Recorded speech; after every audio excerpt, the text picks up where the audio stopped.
Matahari menerpa. Syifa duduk di depan jendela dengan mengusap perutnya yang sudah membunjit. Senyum wanita itu terbit tak kala dia membayangkan sebuah tangan kecil yang berusaha menggapainya. Semilir angin juga menyapanya, masuk ke tulang-tulang yang membuatnya sedikit menggigil. Untung saja cahaya sinar mentari sedikit membantunya. Dia ingin menamai anaknya siapa, memakai baju apa. Dia tidak sabar untuk melihat senyum manis buah hatinya nanti. Atau saat sudah beranjak dewasa, dia memanggilnya dengan sebutan mama. Dada Syifa naik turun, hatinya bergetar hebat. Rasa bahagia itu membuncah sampai ke ubun-ubun. Dia berdebar-debar tak karuan, tidak sabar melihat buah hatinya berjalan dan tersenyum lucu kepadanya. Ya Allah, tiba-tiba lamunannya terhenti saat melihat ada sebuah notifikasi masuk di ponsel pintarnya. Dia berjalan sedikit tergopoh menuju nakas lalu meraihnya. Tertera nama Ana di sana. Memanggilnya 12 kali. Ya Allah, ada apa ini? Halo, Assalamualaikum. Waalaikumsalam, Mbak. Tolong Ana, Mbak, tolong Ana, kata Ana di seberang sana. Suaranya menggema sampai ke dinding telinga. Di telinga diselingi dengan suara sesenggukan seperti menangis. Astagfirullah deh, ada apa? Mengapa kamu menangis? Panjang cerita, Mbak. Dari mana Ana harus memulai? Katanya masih sesenggukan. Sebenarnya ada apa dengan Ana? Bagaimana, Uf? Apa kamu tidak tertarik setelah melihat ini? Lelaki itu tersenyum kemenangan. Sepertinya Rauf telah masuk ke jebakan yang dia buat. Lelaki mana yang tidak akan tergoda dengan tubuh wanita? Sealim-alimnya seorang pria pasti akan tergoda. Tidak sia-sia 2 jam ini dia mencoba memujuk Rauf. Aku masih punya istri, aku tidak bisa.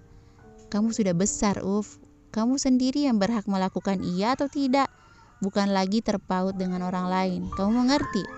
Ya Allah, mana ada kucing yang tak memakan ikan yang sengaja disediakan untuknya? Adakah? Bagaimana ini? Dia keringat dingin. Di satu sisi, ada satu hati yang harus dia jaga. Di sisi lain, dia tidak bisa berbohong jika tawaran ini cukup menggiurkan. Jika kamu ingin melakukannya, sudah dari dulu-dulu aku mencari wanita penghibur. Jika aku ingin, bahkan yang mahal sekalipun, kenapa aku dulu tidak melakukannya? Karena cara itu sangat kotor dan tak berkelas. Apalagi dosa yang bertambah-tambah. Selingkuh sepertiku sudah masuk ke kategori muhsan, yang pelakunya akan dihukum rajam sampai mati. Aku ini pendosa yang hebat, sampai menangis.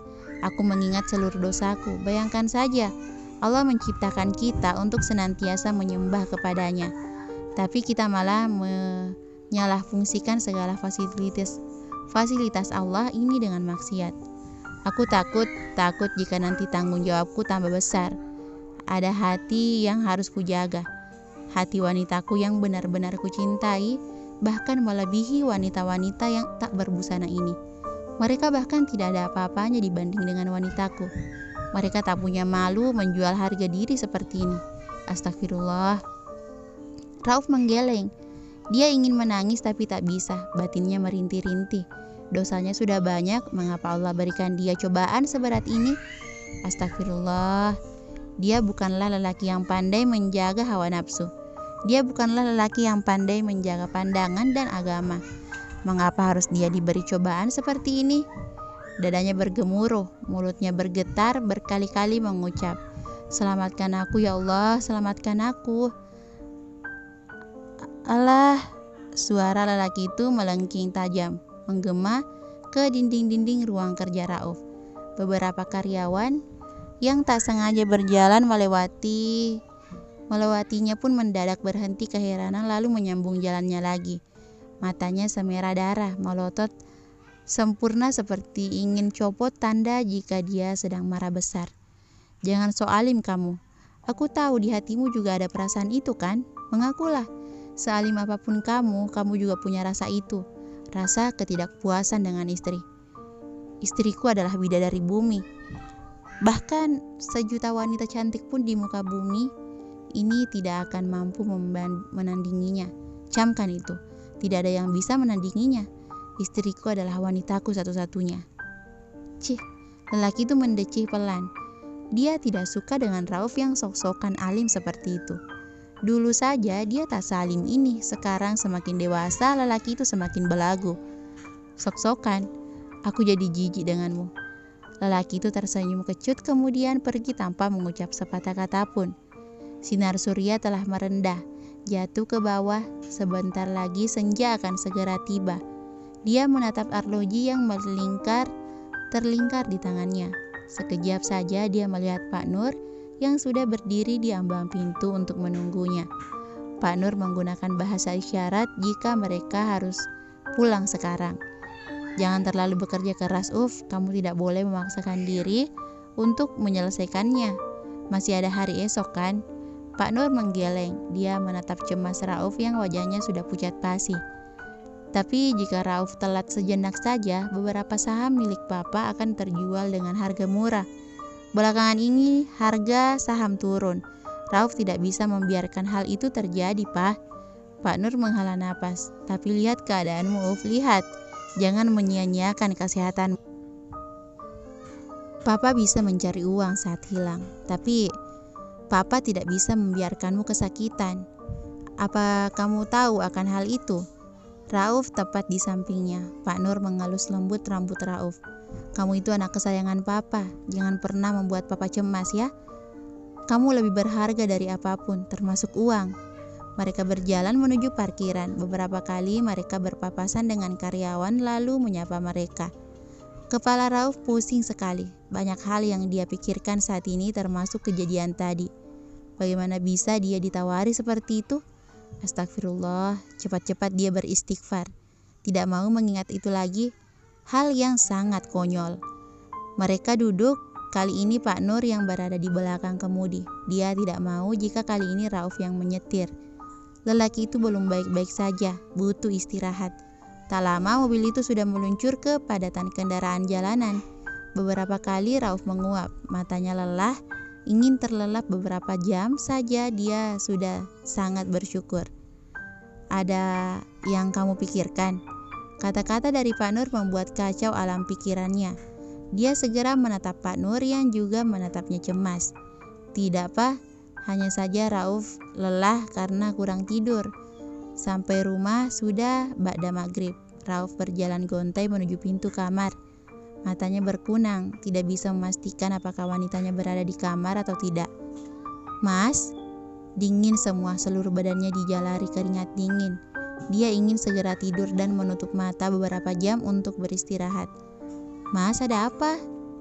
Sayang, lirih Rauf.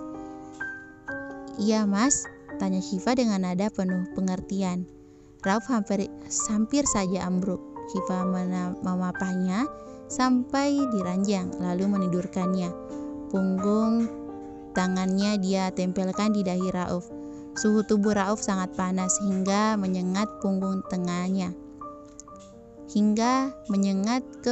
tangannya. Dia jadi sedikit cemas. Mas, mandi dulu baru maghrib ya. Habis maghrib tidur saja, tidak apa-apa. Nanti aku bangunkan sekalian tahajud atau berserah. Terserah mau bagaimana. Syifa ngikut Mas Atta. Rauf mengangguk, badannya menggigil. Syifa berjalan tergesa menuju kamar mandi untuk menyiapkan air panas. Tak lama setelah itu dia mendatangi Rauf, meminta suaminya untuk mandi dan maghrib. Selepas maghrib, Rauf lebih memilih untuk menunggu Isya. Mas, Syifa berkata takut-takut. Dia ingin berbagi cerita ini kepada Rauf juga tentang Syifa. Namun Rauf sudah tidur pulas. 3 selimut membungkus tubuhnya yang menggigil. Ya sudah, dia harus bersabar. Dia akan mengatakan keadaan Ana nanti saja. Fa, panggil Rauf dengan suara bergetar. Seluruh badannya seakan membeku karena kedinginan. Iya sayang. Perlahan jemari Syifa mengusap rambut hitam milik Rauf dengan lembut. Dia telah mengompres suaminya. Semoga saja beberapa jam kemudian mereda. Peluk, lirihnya. Peluk. Cepat peluk, aku kedinginan.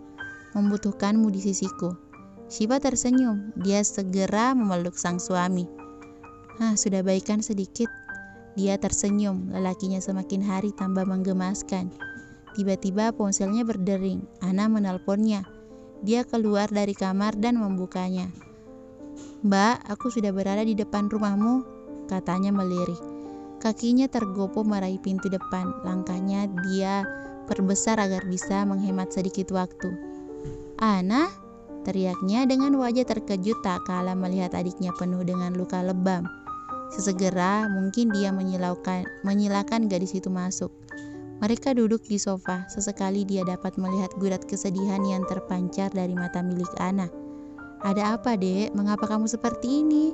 Bukankah kamu berkata tidak punya tempat tinggal dan malu jika pulang ke rumah ibu?" Ana mengangguk samar. Dia menunduk. Perempuan bergamis biru laut itu tidak tahu tujuannya akan kemana dan bagaimana dia akan menjelaskan ini semua. "Fah," panggil Rauf dari atas. Dia segera berjalan menaiki tangga. Suaminya sedang ada kesulitan, namun sepertinya takdir kali ini tak berpihak kepadanya. Baru sampai di tangga kedua, dia terpeleset. Darah mengaliri kedua kakinya. Ana segera beranjak dan membantu Syifa. Wajahnya berubah menjadi cemas saat hendak menelpon ambulans. Atau dia meminta tolong saja. Ya Allah, Ana harus bagaimana? Dari atas tak sengaja Pak Nur melihatnya. Buru-buru lelaki parubaya yang rambutnya sepenuhnya memutih menuruni tangga menuju Syifa. "Nduk, bertahanlah sebentar ya." Tanpa menunggu jawaban dari Syifa, lelaki parubaya itu langsung menyiapkan mobil. Ana memapah kakaknya. "Bertahan, Mbak, bertahan," kata Ana dengan nada bicara melirih. "Bersambung."